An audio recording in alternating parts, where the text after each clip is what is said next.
Assalamualaikum warahmatullahi wabarakatuh. Selamat jumpa kembali ya di channel YouTube gua. Dan di video kali ini gue mau review film lagi nih. Jadi baru aja tadi sore itu gue habis nonton satu film ya, judulnya Gowo Kamasutra Jawa. Jadi ini yang versi uncut ya. Jadi baru aja tadi sore keluar bioskop nonton film ini. Dan kalau gue bisa bilang sini film memang dari judul aja udah kelihatan yang Gowo Kamasutra Jawa ya. Pasti ada unsur dengan seks, tapi di sini kok bisa gue bilang sih seksnya nggak begitu dominan ya. Jadi kalau gue lihat di sini sebenarnya btw ini film Gowo Kamasutra ini disutradarai oleh Om Hanung Bramantyo ya. Jadi Om Hanung ini film ketiganya dia ya di tahun ini ya. Ini termasuk produktif juga, ngeluarin film tiap tahun.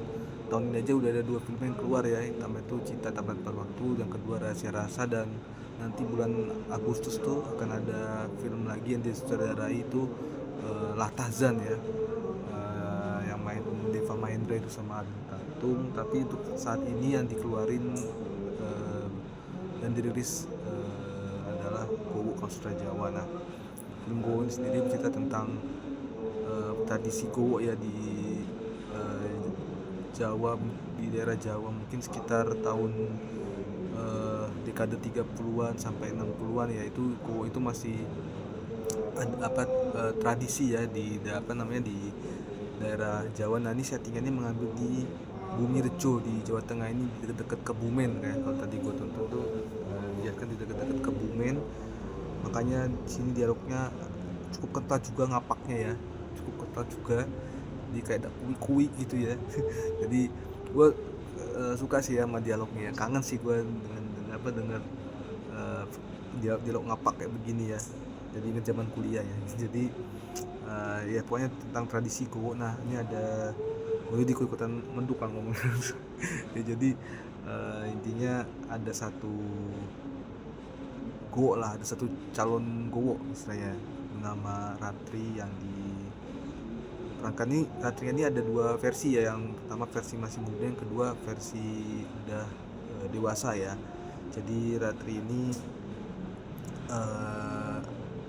ceritanya dia adalah anak angkat dari Gowo senior ya, penggowo senior bernama Nyai Santi. Dan Ratri di sini jatuh cinta pada seorang pria muda bernama Kamanjaya. Kamanjaya itu adalah anak dari kalau di zaman dulu bilangnya Wedana ya, kalau sekarang namanya Bupati ya. Sekarang namanya Bupati. Bukan Bupati, Camat ya, Camat ya. Jadi kalau di dulu sekarang namanya Wedana, di sini namanya, kalau di sini namanya Camat lah ya. Jadi dia adalah anak dari seorang Wedana yang ada di daerah Kebumen ya. Jadi Ratri ini mencintai Kamanjaya. Kamanjaya pun juga menaruh hati menyukai, tapi akhirnya setelah istilahnya, dia mereka berjanji untuk sehidup semati lah, saling mencintai. Pokoknya nanti ketika selesai sekolah, Kamanjaya akan menjemput Ratri untuk dipersuntingkan menjadi istri, tapi ternyata tidak terwujud, gagal. Seorang Kamanjaya menikah dengan orang lain, sedangkan Ratri hanya sakit hati karena ditinggalkan oleh pacarnya ya. Ini putus. Dan 15 mungkin ya belasan tahun kemudian lah, sekitar 15-20 tahun kemudian, mereka kembali dipertemukan kali ini dalam situasi yang kurang lebih hampir sama lah ya. Jadi Kamanjaya ini punya anak yang bernama Bagas itu digowok, dan yang go adalah si Ratrinya ini. Nah, di situ ada intrik-intrik lah, ada intrik-intrik masalah-masalah. Dan ya ultimately film ini nggak cuma sekedar tentang go khususnya aja, seksnya pasti ada ya. Dan karena gue nonton versi uncut, jadi ada sekitar 5 menitan lah, ada adegan itulah, nanti kalian bisa nonton sendiri adegan go-nya seperti apa. Tapi kalau yang gue lihat di sini juga, Om Hanung ini mencoba untuk memasukkan banyak sekali unsur cerita ya. Selain ada seksnya terutama itu saja ya, tema utamanya kan gowok ya. Terus Om Hanung juga mau memasukkan unsur budaya tradisi yang sebenarnya sudah lama tidak kita dengar, sudah lama mati. Di sini kita jadi tahu loh, ini loh ada tradisi gowok ini di sini ya. Tapi juga di sana dicampur sama ada pengkhianatan, kemudian ada patriarki, ada patriarki juga di sini. Di sini membahas sedikit-sedikit tentang patriarki ya. Pokoknya ada satu gerakan lah intinya. Kalian bisa tahu sendiri, ada satu gerakan yang dibangun dan dibentuk dan Ratri terlibat di dalamnya. Kemudian juga ada ada unsur ambisi juga, ambisi dari para karakter ini. Ambisi yang satu yang mau membalas dendam, satu lagi mau mengangkat derajat dirinya, satu lagi mau memiliki seseorang seutuhnya, meskipun caranya brutal lah, caranya liar. Pokoknya banyak sekali ambisi yang ada di sini. Dan yang cukup gue suka sih bahwa film ini juga mengangkat unsur komunisme ya. Jadi ternyata film ini juga bersetting pada saat G30 SPKI, jadi semakin nambah drama-drama intrik-intrik politik nih ada di dalamnya nih ya. Dan untuk case-nya sendiri ya, case-nya gak perlu diragukan lagi ya. Di sini kan tadi ada Ratri diperankan oleh 2 orang. Dan BTW ini agak bukan ikut-ikut ya, ini memakai pola yang sama dengan film Sultan Agung ya. Jadi Sultan Agung kan ada versi muda sama versi dewasanya. Nah di Go ini juga sama nih, Om Hanung juga memakai formula ini, ada versi muda sama dewasanya. Jadi versi mudanya sama dewasanya sama-sama dapat porsi yang seimbang nih, yang signifikan ya. Jadi transisinya juga enak sih ya, nonton dari versi muda ke dewasanya. Dan untuk film Go sendiri ini karakter Ratri diperankan oleh Raihanun di versi dewasanya, dan kalau versi mudanya itu Alika Jantinia namanya. Ini juga gue baru dengar nih, pertama kali gue tahu Alika Jantinia dari film ini. Dan untuk actingnya sendiri khusus sama pendatang baru, gue bisa dibilang cukup surprise ya. Dia bisa stand out ya di film ini, terutama Alika. Kalau Raihanun mah, Tante Raihanun gak usah debakan lagi lah, salah satu artis terbaik Indonesia saat ini yang Tante Raihanun lah, pastilah.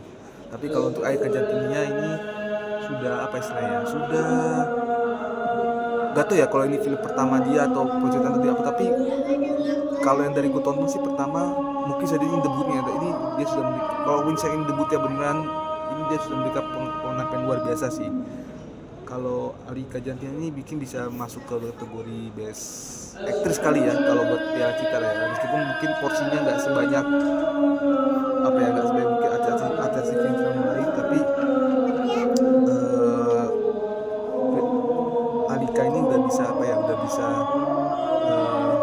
kalau misalnya ada FFI mungkin sudah didaftarkan untuk Piala Citra, mungkin Alika Jantinia ini bisa bersaing lah untuk aktris terbaik. Kalau di Kamanjanya sendiri di versi muda di Vanu Danendra, dan versi Reza Radian. Reza Radian kita nggak usah bicarakan, setiap film pasti dia, filmnya jelek sekalipun dia pasti selalu menampilkan acting yang baik. Tapi di Vanu Danendra ini juga surprise ya, semakin lama kemampuannya semakin meningkat. Ini anaknya dari Tante Iis Dahlia, semakin meningkat kemampuannya, salut juga. Jadi justru kalau gue lihat ini lebih stand out versi mudanya dibanding versi dewasanya ya. Sama kayak Sultan Agung kemarin kan, kayak Martino Leo, Putri Marino lebih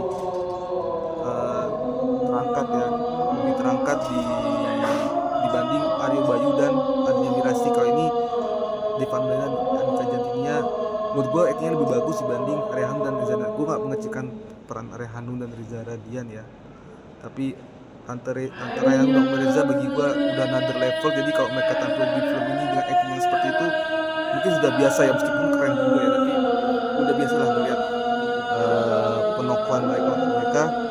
Tapi gue surprise sama Devanu dan seorang Alika. Satu lagi yang bikin gue cukup suka adalah penampilan dari Ali Fikri ya, yang memerankan anaknya Kamanjaya itu si Bagas yang mau digogok itu brutal sekali actingnya, liar sekali sama kayak apa ya, ya itu kan dia mantan artis cilik ya, mantan pemain sinetron juga, tapi actingnya semakin meningkat ketika dia masuk ke usia remaja. Kalau bisa gue bilang sih yang paling keren sih ya actingnya, yang paling keren ini pasti Ali Fikri nih, pas adegan endingnya itu waduh sangar dia gak nyangka anak kecil ini juga apa ya bisa seliar itu ya dalam berakting ya. Terus juga kita juga bisa lihat ada bukan debut ya, ada comebacknya Tante Lola Amaria ada sebagai seorang aktris baik lagi ke dunia acting ya. Jadi sebenarnya kan Tante Lola Amaria kan lebih fokus bekerja di belakang layar ya sebagai sutradara, produser, skenario. Sekarang dia kembali lagi berakting dia dan untuk comeback ke film ke dunia seni peran sendiri ya begitu udah luar biasa bagus ya, tidak kagok ya, tidak pokoknya aura apa ya, aura atis papatisnya masih ada lah Tante Lola Amaria lah, bagus lah ya. Selebihnya casting apa ya, kalau dukungnya mungkin cuma sekitar muncul 1, 2, 3 adegan ya, jadi meskipun ya cukup usaha juga ya, cukup melengkapi tapi nggak sedominan yang teman-teman itu, cuman ya case sendiri bisa dibilang monolognya juga bagus ya, meskipun munculnya cuma sebentar gitu kayak Om Doni Damara, Pak Des Harjo, ada Tante Jenar Mesa Ayu, dan case apa ya, case pemain pendukung yang muda-muda juga kayak Naila Purnama tuh yang meranin Vina ya mas saya di film. Jadi secara mengejutkan dia juga menjadi stand out di sini karena apa ya, karena perannya sebagai yang istilahnya adiknya Ratri ya, bagus sih. Di ending dia mulai kelihatan bahwa oh ini ternyata dia yang apa ya, yang bisa membawa film ini ke ending yang seperti ini ya, pakai gitulah. Dia juga punya peran di situ. Wafi Zihan juga yang main di Pabrik Gula juga muncul sebenarnya jadi Nyai Santi waktu muda juga. Bagus actingnya di limited time yang dia punya. Yang pokoknya untuk overall case bagus, terus juga suasana settingnya juga bagus. Biasalah syutingnya di Jogja, di daerah-daerah Jogja situ, gue udah hafal lah. Kalau film Om Handung pasti syutingnya pasti daerah-daerah situ di Jogja, makanya pemandangannya pasti bagus lah ya. Sama ya itu ya, untuk apa ya, untuk kostum, make up, production design, kamera, mengujar cerdasnya Om Handung. Kalau Om Handung benar-benar punya passion project pasti dia benar-benar digarap sungguh-sungguh. Nah ini salah satunya Gua Kaum Sutra Jawa. Jadi buat kalian yang belum nonton, kalian coba tonton lah ya. Ini film gak bakal nyesel, meskipun ini film basicnya drama tapi ada thrillernya juga, jadi menurutku juga agak menegangkan nontonnya nih. Ya jadinya kalian tonton aja di bioskop. Gua Kaum Sutra Jawa masih beredar di sini, dan kalau bisa cepet-cepet nih karena takutnya nih minggu depan udah semakin berkurang layarnya, makin turun udah baikan turun layar. Jadi itu yang bisa gue sampaikan untuk review kali ini. Intinya Gua Kaum Sutra Jawa salah satu film yang gue rekomen tahun ini. Kalian nonton lah cepet-cepet lah ya, gitu aja. Makasih udah nonton video gue. Jangan lupa untuk selalu like, share, dan subscribe, dan bisa juga kalau di tulis di komentar mungkin kalau kalian udah pernah nonton filmnya gimana kesannya setelah menonton film ini. Terus aja itu ya. Wassalamualaikum warahmatullahi wabarakatuh.